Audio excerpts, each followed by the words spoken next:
of Jesus that make the pathway long. We will follow the steps of Jesus wherever they go. Then at last when on high He sees us, our journey done, we will rest where the steps of Jesus in at His throne. Footprints of Jesus have made the pathway known. We will follow the steps of Jesus wherever they go.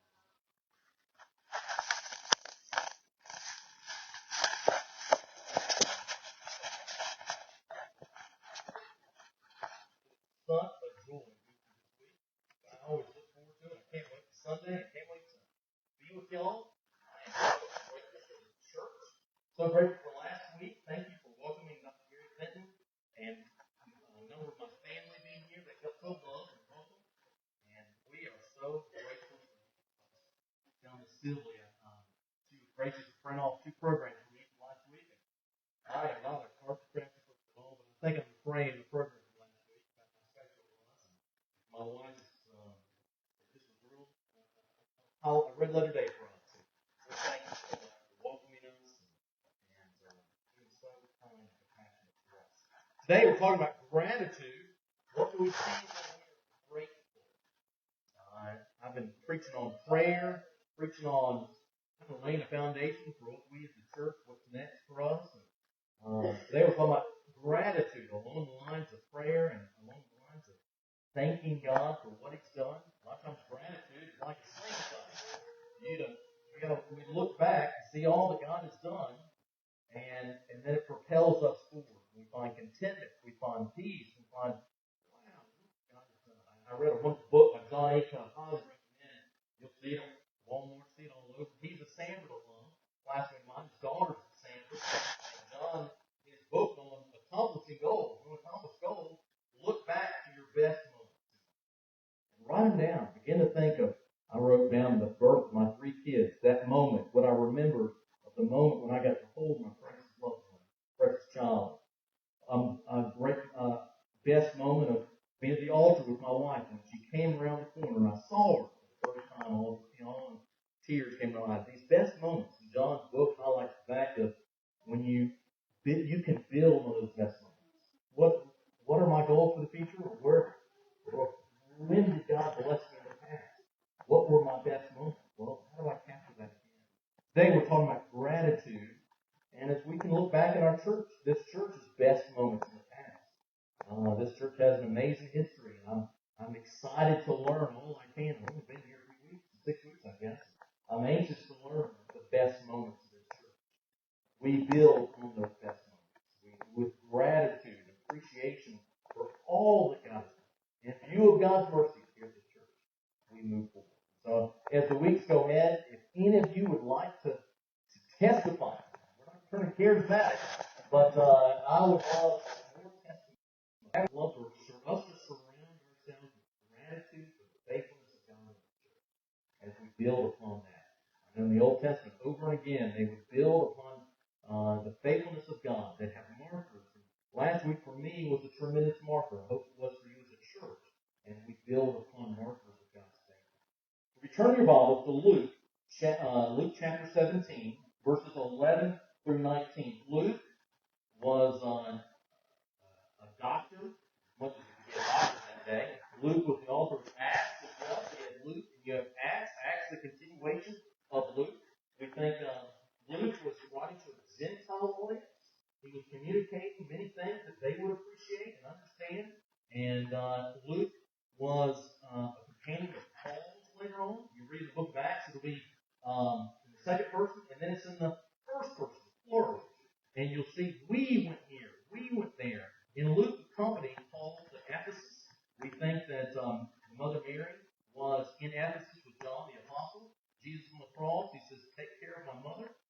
so as the intricate details of the activity, the theory, the belief is that Luke interviewed men at other marriages. So you see Luke has this, as he's capturing the early church story, he speaks of gratitude here. This is 10 lepers, verse 11. And it came about while Jesus was on the way to Jerusalem. He was passing between Samaria and Galilee. And he entered a certain village. 10 leprous men who stood in a distance met him. When people had leprosy, they were outcast. They were ostracized and left out of any. They were unclean. No one wanted to be anywhere near them, because then they would become unclean, ceremonial unclean. And it said, 10 leprous men stood at a distance, met Jesus, and they raised their voices, saying, Jesus, Master, have mercy on us. When Jesus saw them, he said to them, go and show yourselves to the priest. And it came about that as they were going, they were cleansed. Now one of them, when he saw that he had been healed, he turned back, glorifying God with a loud voice, and he fell on his face at Jesus' feet, giving thanks to him. And he was a Samaritan. And Jesus answered and said, were there not 10 cleansed? But the 9, where are they? Was no one found who turned back to give glory to God except this foreigner? And Jesus said to him, rise, go your way, your faith has made you well. Dear Father, I thank you for your word. I thank you that it is alive. I thank you that it chases after us. I thank you that it pierces the very core of who we are. It is like a hammer that shatters the rock. Please forgive my sins. Thank you for being here. Amen. Story about 3 friends arrived at pearly gates at the same time. As part of the orientation to heaven, St. Peter asked what kind of remarks they would most like to hear from their family at their funeral. I'd like to hear them say, I was a great doctor and a good family man. Funeral did not start at the men who were in heaven already. I would like to hear that I was a wonderful husband and that during my career as a school teacher, I made a difference. Son the second. The third one said, well, those sound terrific. They sound wonderful. But I like to hear them say, look, he's moving. Well, we miss a lot when we become self-centered, focus on ourselves. Gratitude is the same fruit of grace, which signifies the free and boundless mercy of God.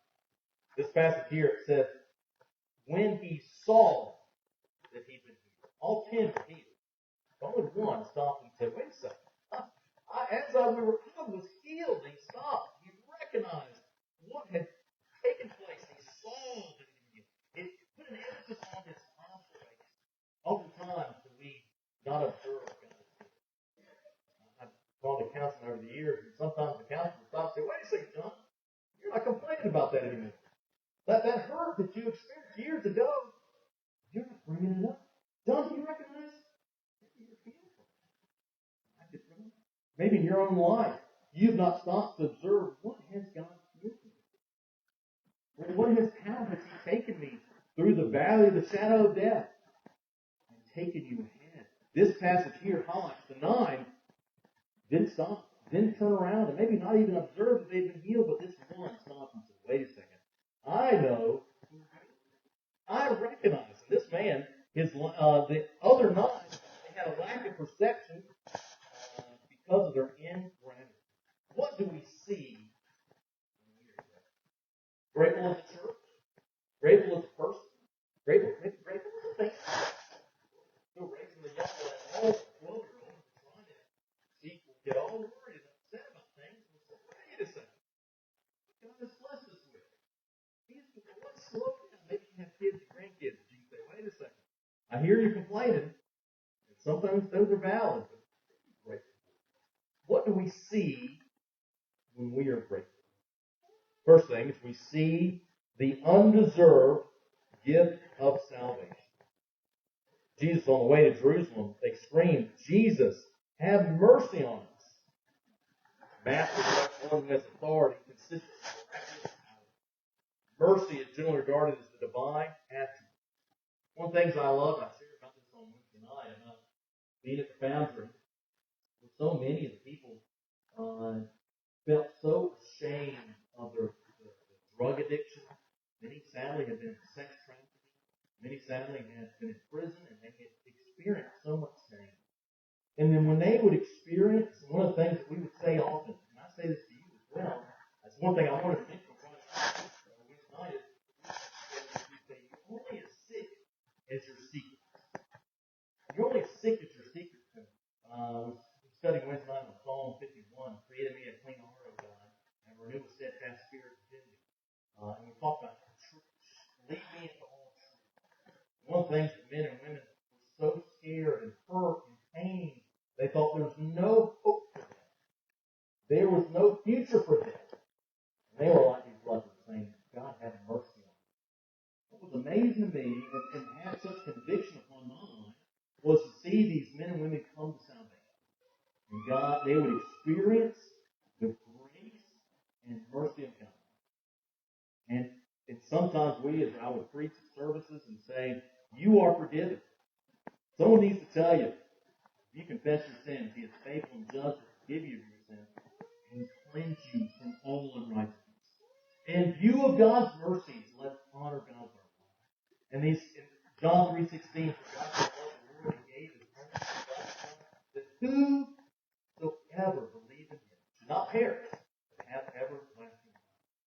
And when those men and women would hear the whosoever, we can stand that our sins are forgiven.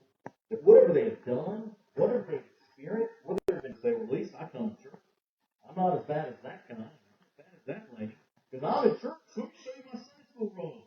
Look, I've been in church. I got the mouth and the back and the claws, and look at me. The amazing thing is all our righteous deeds are like filthy rags. And this passage here is highlighting the man. All of them were lepers. All of them were unclean. You know, we're unclean. None of us are right.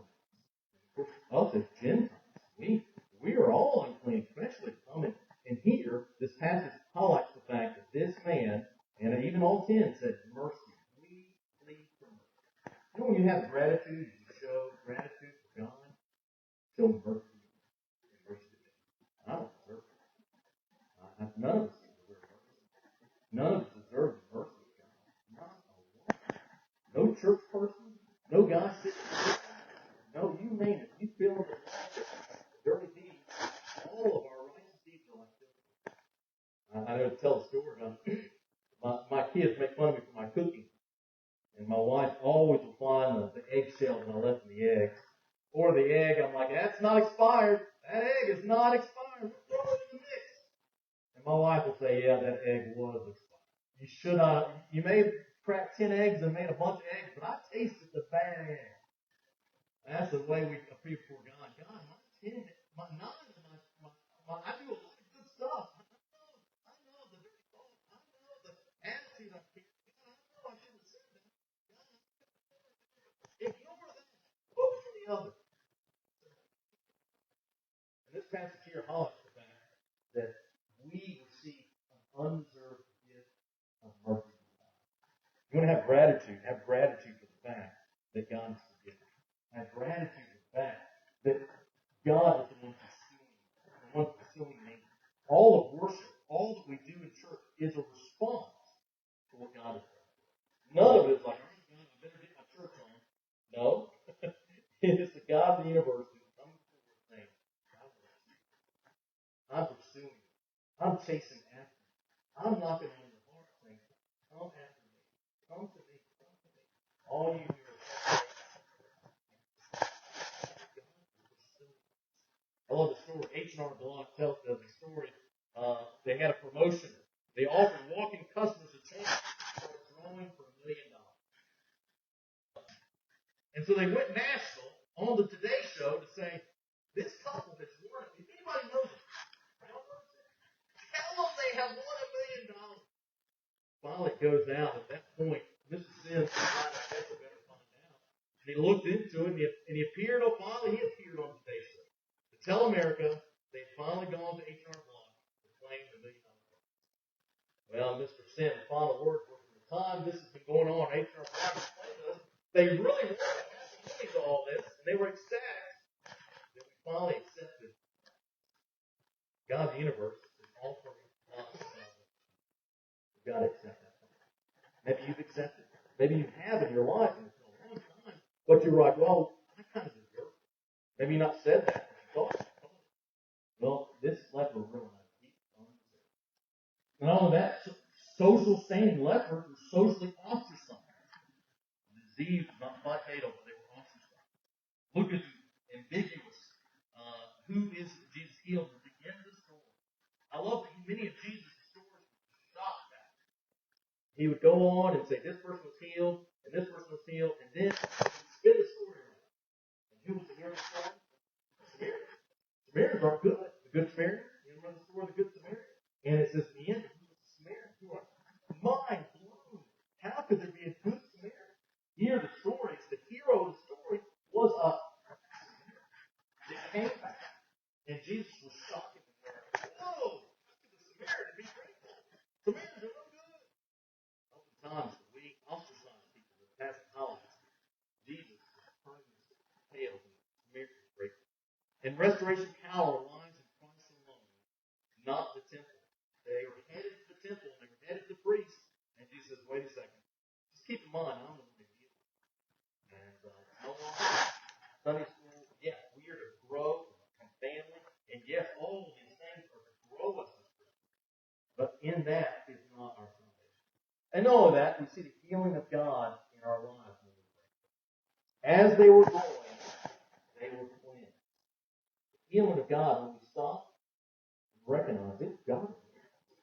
I don't know, maybe you have something in your life that you've gone through. Maybe there's some pain that you've experienced that you've never stopped and say, I was healed from that because of the mercy of God. I think when we get to heaven, our lives can be replayed and we're like, whoa, that was a close call. Whoa, that could have been bad. That could have turned bad. Maybe the things in your life that you say, it was strictly the mercy of God that I didn't experience the consequences of that mistake. It was the mercy of God that they didn't punish me as they should have. It was the mercy of God that that could have been a lot worse. I could have been a lot sicker. The mercy of God that doctor figured out that God gave that man or woman, the doctor, the knowledge and skill to say, you know what? Let's do a second x-ray. Let's do a second MRI. There's something I'm missing here. And it's the mercy of God, the Spirit. I love what John Jewett, a British preacher of an earlier generation, said this about gratitude. He said, gratitude is a vaccine, an antioxidant, and antiseptic. What do you mean? He meant that gratitude, like a vaccine, can prevent the invasion of disgruntled, discouraged spirit. Like an antioxidant, gratitude can prevent the effects of the poisons of cynicism, criticalness, and grumbling. Like an antiseptic, a spirit of gratitude can soothe and heal the most troubled spirit. When we miss the daily healing God does plan for us, we miss the opportunity. God, I want to thank you today for what you spared. I want to thank you today for your mercy. God, I want to thank you for sunshine. I want to thank you that I can see the stars. It's there. I want to thank you for church. What a blessing. I want to see the families that encourage me. God, I need to stop. Before I start complaining, I need to start listening to things that I'm grateful for. Against the healing in our lives. Not only that, we see the miracle of the heart. Philippians 1:6 says, for I am confident of this very thing, that he who began a good work in you will perfect it till the day of Christ. You see here, as they were going, they were cleansed. The miracle of the heart is that God is doing a miracle in us. Once I was blind, but now I see. The greatest miracle I have seen. I love Psalm 73. We'll be studying that on Wednesday night. A couple of nights. And how in fact this man was angry. He was bitter. He was so frustrated about looking all around at people that were prospering, wicked, and doing bad stuff. Even Christians are doing bad stuff. They're like, God, you can't catch me. You can't catch me. The psalmist writes and he says, until I came into the sanctuary of God, there's not a vision of your life. I saw their hand. What man sows, he will reap. And he said, until I came to the sanctuary of God, then I saw their end and I saw my future. Not that I'm anything better, not that I'm anything worse, but the idea is that God, coming into his temple, God will realign us. And he'll realign us and saying, God is in control. People may do bad stuff, and I can't control that. God will take care of it. I don't need to be bitter and angry about it. I need to be grateful for God is in control. And the miracle of contentment, Philippians 4:11. 4:11 says, Paul in jail, things regard, not that I speak from want, for I've learned to be content in whatever circumstances I am. This passage here, Psalm verse 6 says, giving thanks to Jesus. This man was grateful. He was being content that God holds him. Being content with the Savior that has shown us mercy, shown us grace. None of us deserve being content. What a gift it is to enjoy the present moment, not longing for the past or overly anxious for the future. Gratefulness, contentment go hand in hand. Not only that, miracle of appreciating others. This verse 19, they said, all except this foreigner showed contentment. Least expected to show gratitude. The miracle of appreciating others. I'm going through a thing at Stanford right now, and I really am enjoying it. From leadership at Stanford, not we all have a fly, and it shows 15 of us, employees at Stanford, professors and staff, and so forth, go through the inaugural class of leadership at Stanford. And the process is we learn a lot about the history of Stanford. Stanford was formed in Marion, Alabama, 1841. We got on the bus, go down to Marion, Alabama. We walked the steps from Howard College, why was all kinds of anecdotes about how the school went bankrupt, and it was sold on the steps of the courthouse. Two trustees, like Mr. Jimmy, stood on the courthouse steps and said, we'll take it. And they took the deed of the university, of the college, and they said, Alabama Baptist, y'all know what to do, y'all take it. And they handed it to Alabama Baptist. Grateful for your life, grateful for your health, grateful for the ability to do your job. And one of the challenges in this leadership Stanford is, we want to give you a stack of stationery. And they did. My name on it. Each one of us got a stack, and they said, send gratitude notes to people. Send it to old bosses and say, thank you for the job. I appreciate you. It'll do wonders for you as you look back in your career. 49, that's a good boss, that's a bad boss. And they said, right bosses, and say, thank you. I'm grateful when you said this, when you did this. A lot of people that have made an impact on me. I'm grateful. You thought I said something. I went to the boss found and you took a picture of it. Oh, what are you going to do? Faith. When we put faith into God on a daily basis, give us this day our daily bread. We begin to stop, pause in the midst of our worry and say, God, I trust you. I don't know how this is going to work. I don't know how the well is going to work. I don't know how this is going to work. God, I'm going to do everything in my power, and I'm going to trust you to do it. God, I'm going to trust you. I know you're in charge. I don't know how I'm going to get through this month. I don't know how to get through this day. There's a healing power of faith. This man trusted that Jesus would heal him. When he saw it, he had the eyes to see it. He gained a perspective, and he realized that God, Jesus, in the form of God, healed him, and he showed gratitude. He was overjoyed. He was grateful for the mercy of God, and he came back. And he came back and thanked God for it. Gratitude brings contentment. Gratitude brings us close to God. Gratitude takes off a load of burden. I tell you, start out the other thing, my brother and I hold each other accountable. I want to do the same. So what if we take pictures of our steps? My watch tracks my steps perfect. I said, you send me to yours, and I want to beat you. And he said, I want to beat you. It's just moving a little bit. And then I'll take a picture of him, and I'll send it to him. John, did Amy carry you to your car? Did you get on her back? Amy has so few steps. How did you do it, man? I'll send it to him. And sometimes I send it before midnight. So he's like, I got a little more time on you. He'll go run the block and beat me in steps. So we have that fun. And then we started this year. Let's hold each other. I'm doing the chronological Bible. And we did the same. I did mine, he did his, and it sharpened us. It's kept us content. It's kept us. It's amazing consistency on a daily basis, accountability brings. The peace, the thanking God. Part of my prayers on I'm now doing on a daily basis. Things God, I'm thankful for you. Maybe in your own life, there are 5 things in your life that you need to thank God for. In conclusion, I love the story Billy Graham told, or actually this Barbara Johnson wrote her stories. Stories for a healthy soul. And she tells the story. She says the day had not started out well for a certain woman. She had overslept and was late for work. Awful day! Because of the crowd, she couldn't see the man. She could only hear his voice. And as he continued to talk about everything the bus passed, that added to his joy, here, ice cream store there. There's a baseball diamond here, flowing about how much he enjoyed each of these locations. The whole atmosphere in the bus grew immensely more carefree as did her own heart.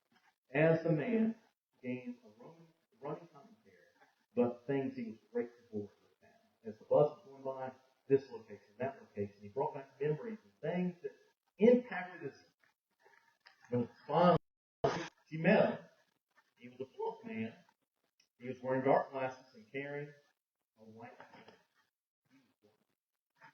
As he stepped off the bus, they sent him to disappear. God had sent a blind man to help her see that through things can go wrong. This man may have vision problems, could not, but he I want you to loop my hair. Goodness, God. Have a day of gratitude, a moment of gratitude on a daily basis. God, I'm grateful. Lower your blood pressure. To be an antiseptic to bitterness, an antiseptic to grumbling. Dear Father, I thank you for your mercy. I thank you that you're a good God that is in pursuit of us. I thank you that you're a God that has loved us with an everlasting love. Dear Father, I thank you so much that you have forgiven us. That we ask you with our heart, Lord, you will come in and make abode and abide. Dear Father, I thank you so much that whosoever calls upon the name of the Lord shall be saved. Dear Lord, there is no prejudice there. There is no anyone let down. I thank you that you allow us to follow you are good. You Lord, I pray that we'll be grateful. Grateful for what you've done. Grateful for the life you've given. Grateful on a daily basis what your mercy does. Dear Father, thank you so much for Beulah Baptist. Thank you for your blessing. Dear Father, I pray we